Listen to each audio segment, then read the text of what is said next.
everybody. Welcome to another episode of the Lose Your Mind podcast, where we talk about each week or each episode something to do with mindfulness, where we very often like to give you a little theme and we like to expand upon that and then give you some tips and tricks.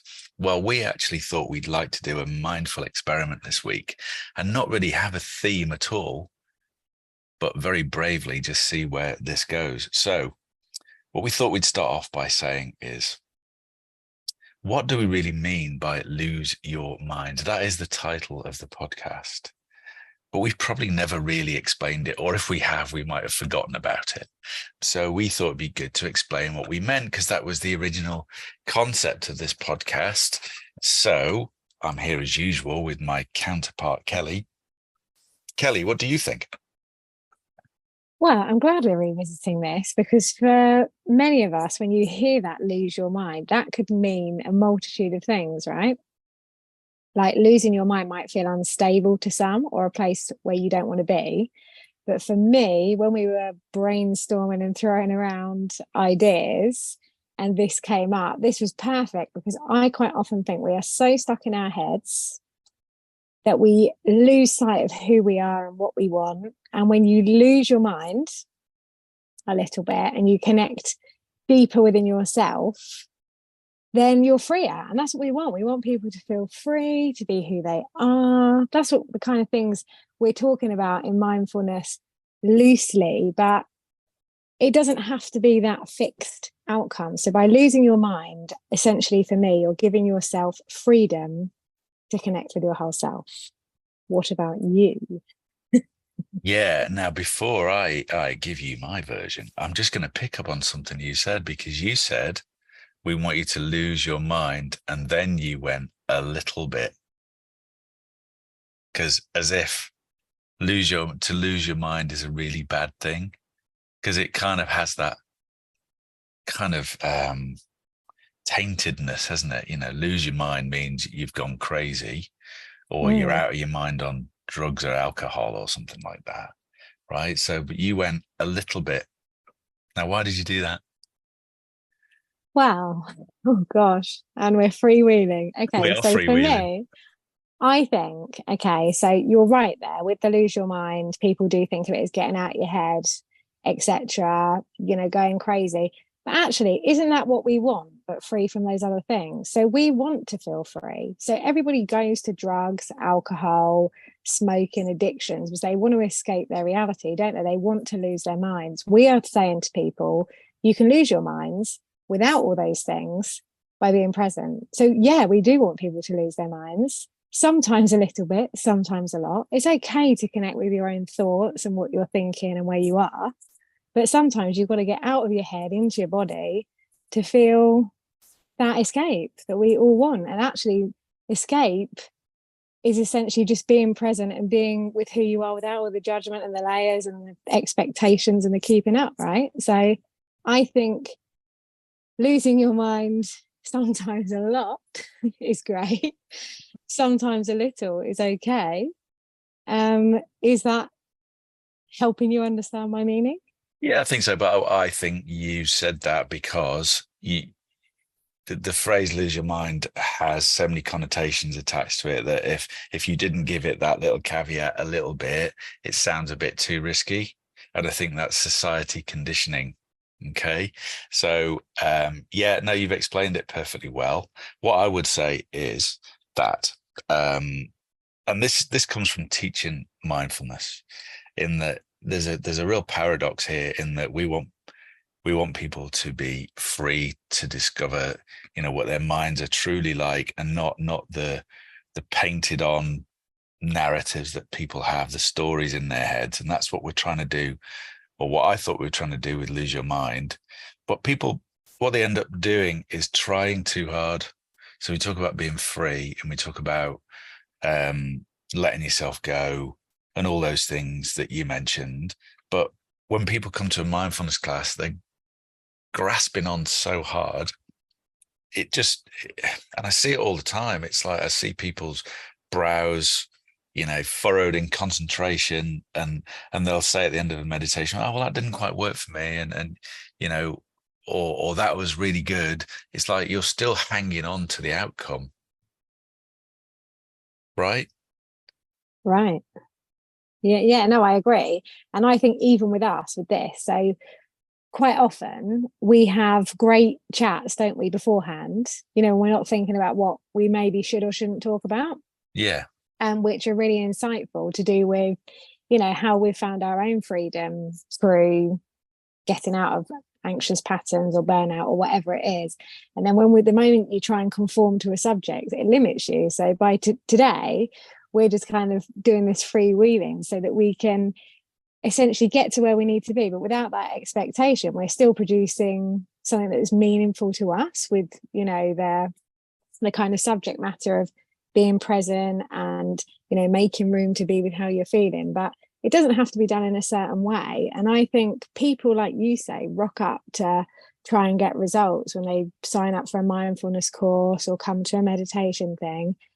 And quite often they will leave not with the results they wanted. And it doesn't mean that we're like useless at doing what we do. I'm just going to use another word then, so to try and find a more polite one. But I think it just takes time, doesn't it, for finding your own way. I mean, for example, what works for you won't necessarily work for me. But it doesn't mean that we're not doing the process. No, that's right. But I also think that maybe it's incumbent upon us to teach them that, because what you came here for, to like maybe people want more control in their lives. I hear that all the time. People saying, I'm only happy when I'm in control. Well, I think my job is to help them not be in control. So, and remember, part of mindful training, mindful meditation was two things, isn't there, really, I think. So one is to train your mind to focus, and the other one is to calm your mind down, so slow your thoughts down so that you can see them more clearly, right? I think they're the two kind of main fundamentals I try to get across to people. However, I think what that means is that by doing that, you're forcing them into, oh God, I must focus. And if I'm not focusing, then I'm a failure. And if my mind's not slowing down, I'm a failure, when actually you're not. It is being present with whatever it is that you're thinking and feeling, whatever that is. Right. And that's the other misconception, which I know we've covered in another podcast, where you walk through the door as a mindfulness teacher and you're expected to be Mr. or Mrs. Calm and, Zen and all that. And actually you could be a complete nutcase, and it's probably the wrong word, but you know what I mean, don't you? We're setting ourselves up to attach ourselves to this thing, and it's not about this thing. It's about just letting it go, letting it have its life. Yeah, exactly that. And that there is too much attachment. I mean, I actually, thinking about it, love being out of control. I love it. I love going crazy. But when I'm in control, I feel that's how I need to conform to kind of fit in and look like I'm doing the right thing. And there's a lot of that in life. There's so much people. I mean, social media is a death trap for young people now, isn't it? With so much online for them to feel they have to conform to or look like, or, it's just a minefield. So having the tools to know that, coming back to what you've got to say, what is important, it's the most important thing of all. And it's the same with mindfulness. So I was with a group of people the other day, and we were talking about meditation, and the single thing that she said at the end that was the most useful was that I'd almost given permission for her to say, it's okay to have as many thoughts as you want, as many as you like. It doesn't matter. It really doesn't matter. That's all good. That's, it's fine to just be with whatever's here. So whatever that is, anger, the amount of times people say to me, because I do get angry on occasion, I know you wouldn't think it, but no, I would never think that. But they will say, that's not very mindful, is it? And I'm like, of course it's bloody mindful, because you can be mindfully angry. There are lots of emotions, aren't there? He's getting very angry now, listeners. Sorry. No, but I'm quite turn off. I'm just quite passionate about people being able to feel the way they feel. I think too often people are shut down, and it's the root of all problems: burnout, stress, anxiety, depression, addiction. I think it all stems from people feeling they've got to fit in a certain way and do things. So you then go to escape. I was working with some children not too long ago, and this poor girl, she was really angry, but she didn't want to speak. She didn't want to put her hand up because she felt that that was bad. Now, of course, violence and things like that, they're not great. But if we're all given the space to just feel what we're feeling, which is what mindfulness is doing, without too many, you know, fairy lights and feathers or whatever you want to say, just the basics of it, we just need to be able to feel how we feel, sit with whatever that is, and know that's okay. There's no right or wrong way about it. Yeah, I am getting quite angry. I'm quite passionate. You're getting passionate, which is good. And yeah, you're right. And I think, are we saying that you just let yourself go completely then, and all behavioral norms should just go out the window? Is that what we're saying or not? Well, I know in society that would be quite extreme, and everyone's got their own view on that. Now, I don't think people should just be able to go crazy all the time. You know, you don't want people to be unsafe, and be out of control to a point where they could be in danger. But my mum, for example, I think I did loosely touch on this before, but has got bipolar. So when I was younger, she was diagnosed with a mental health condition. Now, at the time, it's later come to me, when she had that breakdown, I could see, looking back, that she just wanted to feel grounded and she just wanted to feel space. And what was happening to her didn't quite fit in with the view of everyone around. So straight away, she was almost put in a box of what should happen, and then went on a very long journey, in my opinion. I've openly said this to my parents sort of now in later years. And recently she was in hospital and had to come off quite a lot of medication. And there was a definite shift in her. But the thing is what we focus on, I don't know if this point's making sense, but it's where our focus is what grows. So when my mum was physically unwell this recent time, her mental illness wasn't present at all, without medication, because she couldn't have it because it would have been dangerous at that time. So I found this absolutely amazing. That I'm not saying there's not a place for medication. That's not what I'm saying here, just for anyone that's listening. I know there is. But because for her own safety, she had to come off the medication, her focus was on being physically ill, that her mental illness didn't have space to almost become present. Do you see what I mean? I do, so absolutely. So that's my point about being with, having the space to actually feel it. So when she had the initial breakdown, if she'd have been given a little bit more time to actually be able to feel what she was feeling, things could have potentially been different. I think when we don't allow the space, when things are shut down too quickly or not explored, or you haven't got anyone to hear you, I think you can end up on quite a lonely path, is what I'm saying. Yeah, I think that's a really great way of explaining it, because we're not talking about, so if you feel angry, if you're in a social situation, you can't just start smashing glasses and punching people, but you do need a little bit of space to display anger or feel anger or however you want to do it. And I think that's what comes from mindfulness for me anyway. If we go back to that, and what are some of the benefits of it, is you are able to process your feelings better, aren't you? That whole respond rather than react. I like the phrase space, and I must admit, I've heard people talk about spaciousness and stuff, and you and I have talked about this before, and I've heard people say it, and I just thought it sounded a bit, you know what I mean? It's one of those things that, I'm sorry if I'm saying things I shouldn't be saying, but no. But in mindfulness circles, there are certain jargon words that get out a bit. And one of them, I remember hearing somebody saying in a meditation, I was on a group meditation, and somebody, it was on a Zoom one, it was right at the start of COVID, and somebody put, oh, in the comments after somebody led a meditation, said, oh, thank you, whoever it was, that gave me so much spaciousness.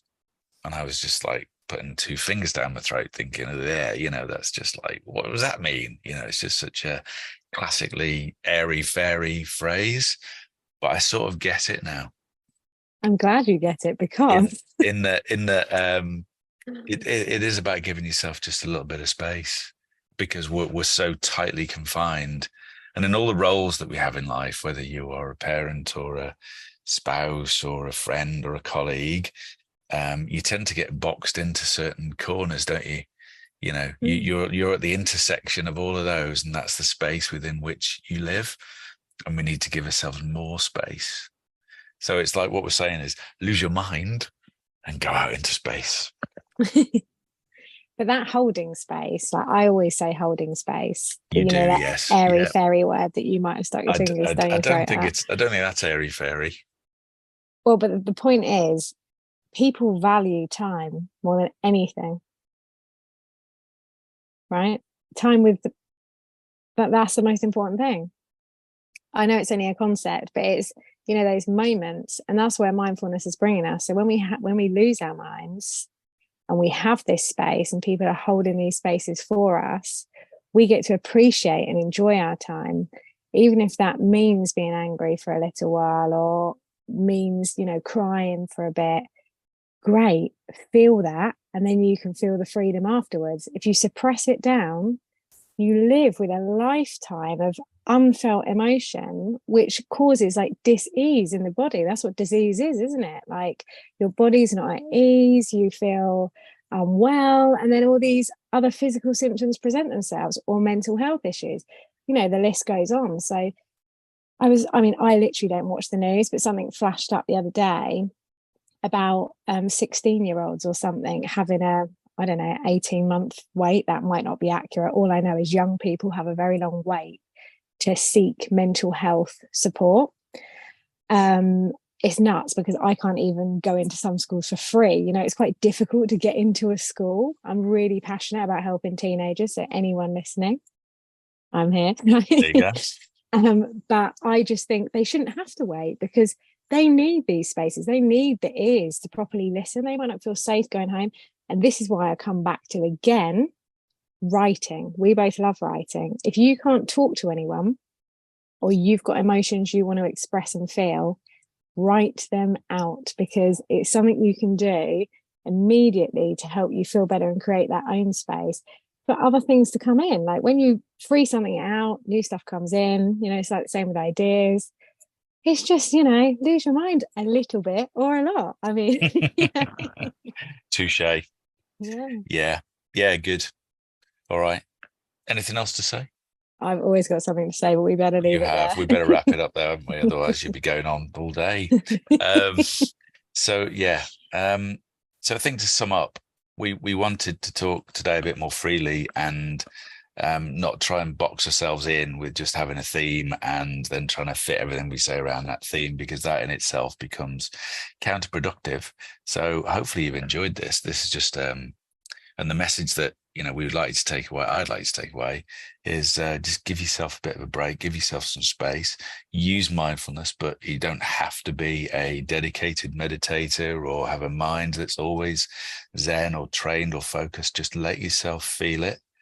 And you will heal it. Oh, you stole my line. I did. You were gonna, I knew you were gonna come in and say that, so I thought Yeah, you have got to feel it to heal it. It's the most important thing.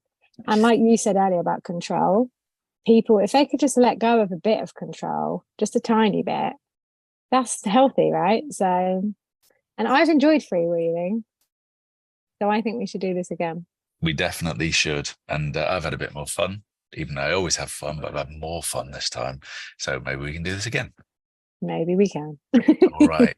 Thanks for listening, everybody. We'll see you next time on Lose Your Mind. Bye. Bye.